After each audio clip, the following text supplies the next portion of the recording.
What is good, agency owners? This is Jordan Ross, your host. I'm giggling right now because Brett and I are having a good time. We got a really good episode. Brett, who is the CEO of Legacy Builder, has been working with us for 9 months. They've added 80K in recurring revenue, came in at about 20K. They're now over 100K per month in revenue. And we're going to be talking about the story, like how the fuck did they do this? Because this is the dream, right? Being able to come in from the ground up, over an 8 to 9 to 10 month period, actually hit and exceed 100K per month. So Brett Eric, COO and partner at Legacy Builder, a ghostwriting agency. What's good, bro? Good to see you. Hey, man. Yeah, it's been pretty good. Been pretty exciting. The only thing that I'll correct, I've only been with Legacy Builder for a few months, so I've been working with you guys for just a few months, but Clifton's been working with you for a while. Yeah, so Brett has been working with ADAF, or the company has been working on. So let's go from your perspective. When we started working with you, where was the business? I'm going out of order. Who is Brett and what's Legacy Builder for the listeners that don't know you? So my story, I worked as an occupational therapist prior to picking up ghostwriting. Wow. And I loved it. I still love it and I actually miss it. But I was an acute care hand therapist. I also worked as a pediatric OT.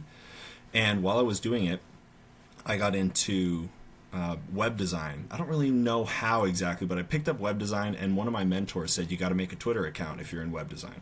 So I did. Smart and mentor. I actually, it's a smart mentor, right? Tech Twitter is popping. And so while I was building, I came across this account. I think his name's Easlo, and he makes Notion templates. I don't know if you've heard of him. He has a big YouTube channel, I think. Yeah, deservedly. I came across his Twitter and I was like, this guy's doing something way different. So I started kind of pulling at that thread and basically hop, skip, and a jump forward. I started growing my account. I started kind of thinking in terms of writing, in terms of sharing my thoughts. And then one day I was feeling a little bit persnickety and I decided, I was like, all right, I'm going to call in mental health day. And about 2 hours into the day, I was like, this is not a mental health day. This is I gotta get my butt in motion day. So I went to a coffee shop and I told my wife, I was like, I'm not leaving until I land a client. And at that point, I was just like, I'm just going to try ghostwriting. I know how to write. So I made 75 phone calls. And on the 76th phone call, I got that you counted. Oh, I counted. I counted them up after because I was like, how many calls was that? And I called that guy and it was a hell yeah, let's do it. And that was when I formed my first offer. And that was I believe that was last August. And so throughout the course, I met a bunch of strategic people, started growing, started building my skill set. And then it really took off when I started working with Legacy Builder for sure. I love that. And for those of you guys that don't know, Clifton, founder, like what a beautiful soul he is. And you guys have a really unique partnership because I got to meet you in person at our event last week, and dude, you're a beast. Like, so rarely do you find someone who is a founder and meets another, like, someone that they employ as an employee that could become a partner, and they're actually fucking awesome. So you guys have like a match made in heaven type of situation, which is great. Dude, the love in our Telegram is high. We're constantly like, man, I'm so pumped to work with you. That's like on a daily basis, which is great. And that was one of the things, man. I was with Clifton and I knew each other for a while. And we had been seeing and working together through, some of the ups and downs of the past 6 months on the platform. Twitter was our first platform. And just problem solving with him, we were just like, shared this mutual respect. And so when the opportunity to work together came, it was a no-brainer. I love that. And I find that similar to like good business relationships are similar to good marriages in the sense that sometimes I think the best relationships are the ones where you kind of have that instant, like there's a vibe here.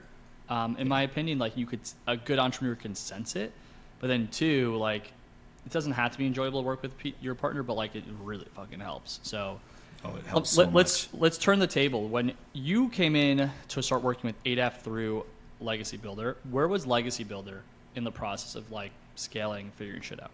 Mm-hmm. So Clifton came to the best problem when you're growing an agency, which is we've got a ton of demand. We're working on fulfillment, working on streamlining systems, and we want to expand our services, right? Because he was basically in a spot where he's like, man, I want to take this to the next level. I know I can't do it by myself.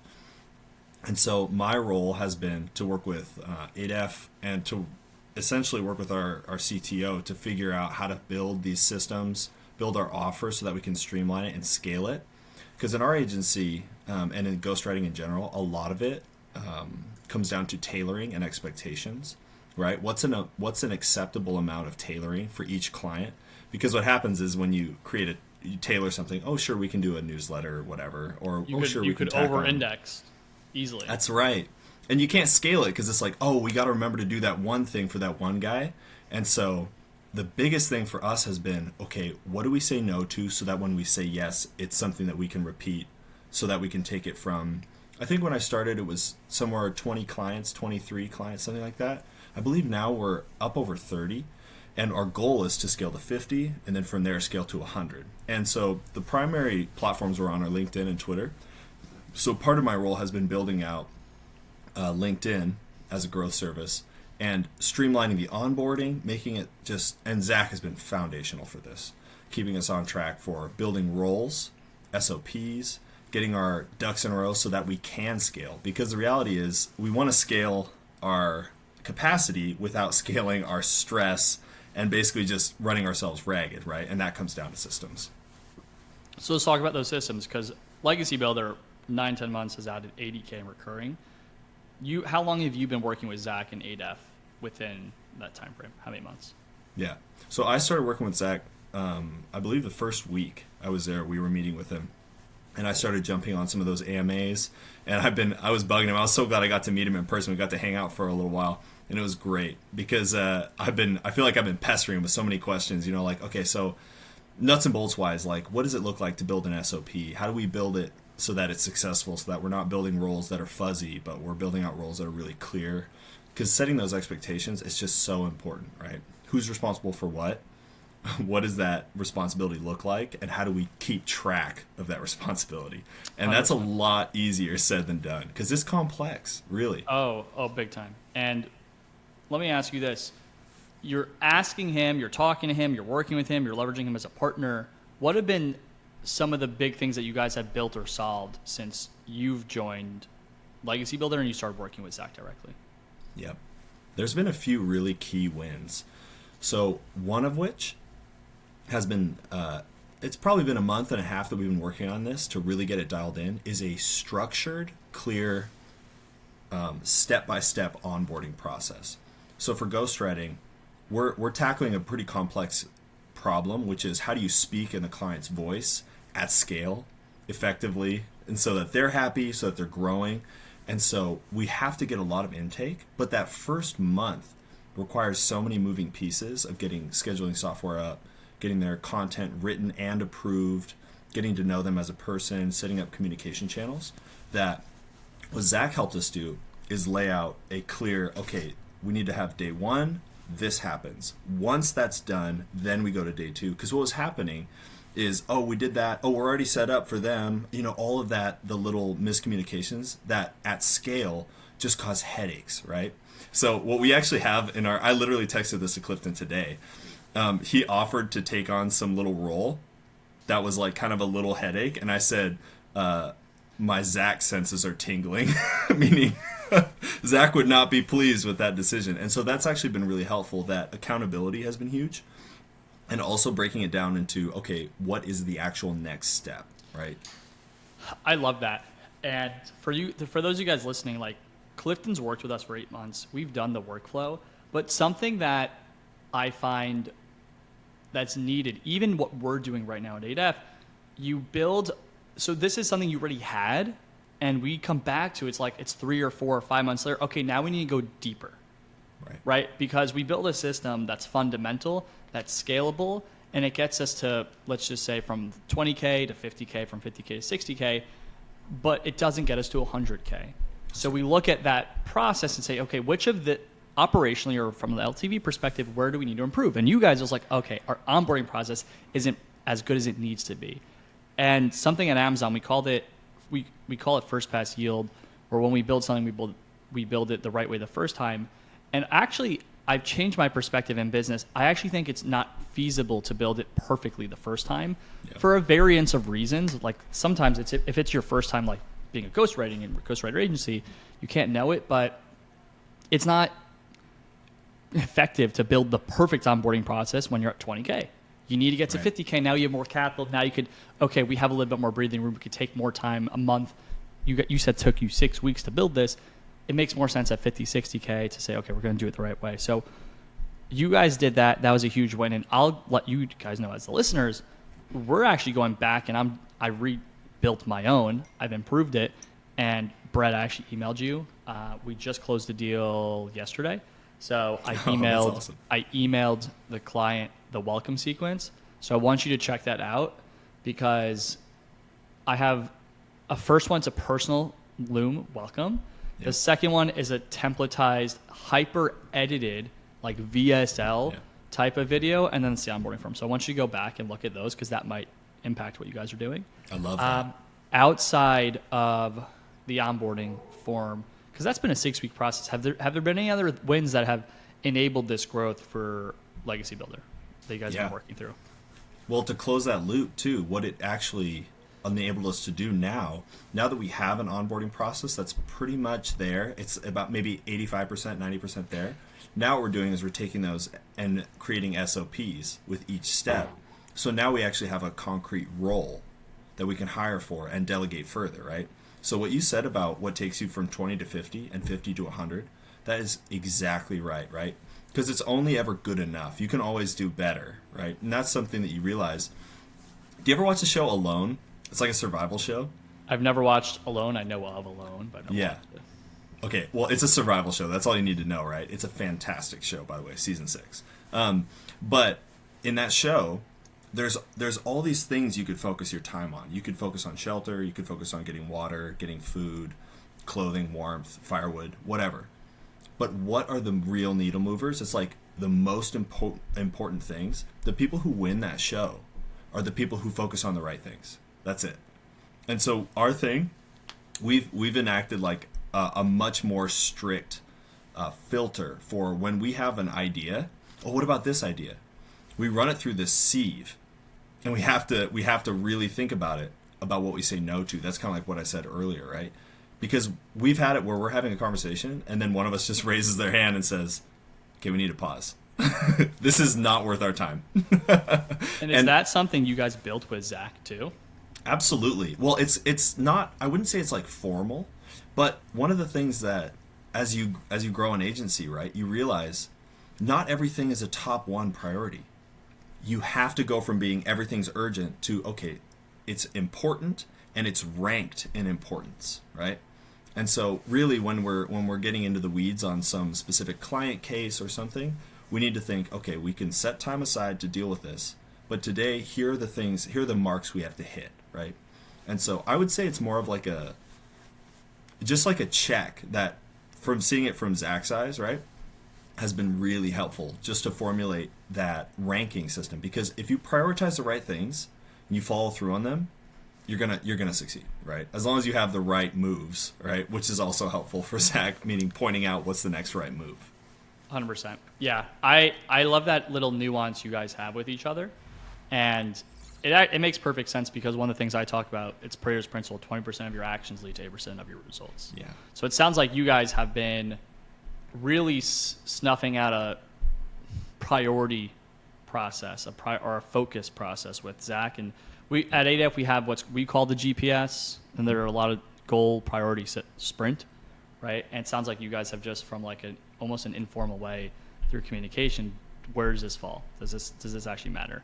One of my good friends, Max. Actually, you know Max. You saw him fantastic. His presentation, I literally thanked him personally and then on Twitter because it was off the charts helpful. It was huge. I'm going to be doing the base foundation of his presentation, but that's going to go. I've done 2 months in a row, so this will be month 3. But one of the things he told me years ago is that he has what he calls the graveyard, where when he has an idea, he puts it in the graveyard, and then he'll come back like a week or 2 or a month later, and he buries up the body and sees, is this still alive or is it dead? Right? That's interesting, yeah. If he digs it up and, this idea is dead. He's just like, sometimes just time away from an idea kills it, right? So the graveyard puts that idea there, comes back to it. So onboarding process, prioritization, which is critical. I guess, was there a third since your time with Zach, right? Because you guys have grown, like in a short period of time, you've added about $1 million in annual revenue. Has there been a third and final component that's been massive or really impactful for you guys working with Zach and ADEF?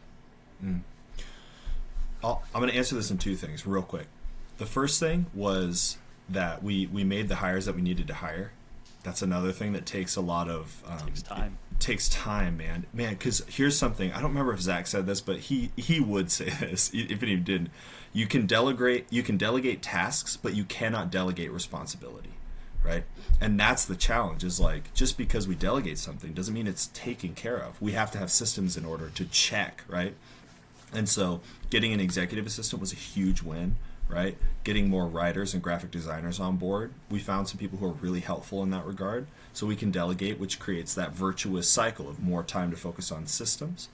And I think that was my second point there was the hires and hiring the right people has been phenomenal, right? Meaning I'm almost surprised, it's like that great surprise when you get work back and you're like, oh my God, this is fantastic. You nailed it. Like that feeling versus, okay, let's workshop the writing. It sounds a little bit too fluffy or whatever. The clients, you kind of get that sense, right, of what quality and low quality looks like. And so having those right hires it's been huge. Yeah. And I'll say this too. You will learn more about what makes a right hire, right? Because one thing that I have even found, because I know A, B, and C, I know that from Amazon, like A plus and A talent is worth at least 3 Bs. Within writing and account management, there will be nuance and the only way you could find nuance is through time. Right. So over the course of the next 12 months, there will be nuance where it's like, oh, this is a thing I had never thought of to actually look at for my account management, my account strategy, my writer, that we now have to bake into our sourcing process. So that's something for you guys listening. Like, everyone wants to move fast as fuck, but like realistically, the only way sometimes to scale is you have to play the game over time, because that's when the nuance is found, and through the nuance, that's when you make leaps and bounds.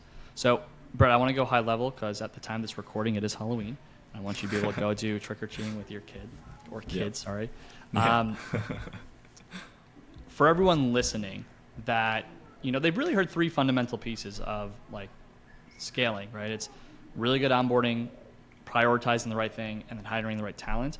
And you've been working deeply with ADEF and Zach on doing those things the right way.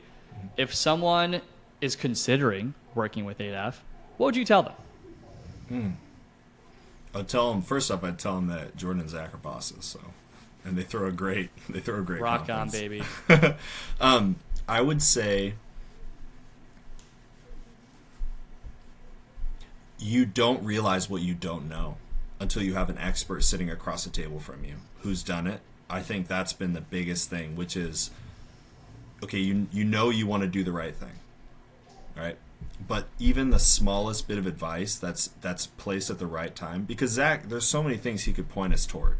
Well, you could be working on this, but it comes back to that prioritization. He's got a really keen eye for what is the next needle mover, right? And so that would be my recommendation for anybody who's considering. I'd say that having someone who can really provide the insight that's going to point you in the right direction will keep you from treading water. So it's been a fantastic experience from my perspective. Awesome. And dude, if someone needs a ghostwriter for either Twitter or LinkedIn, where could they check out Legacy Builder? Yeah, 100%. Go to legacybuildergrowth.com. Brilliant. Brett, Eric, COO of Legacy Builder. Dude, thank you so much for coming on, man. 100%. Great talking to you, Jordan. Thanks again.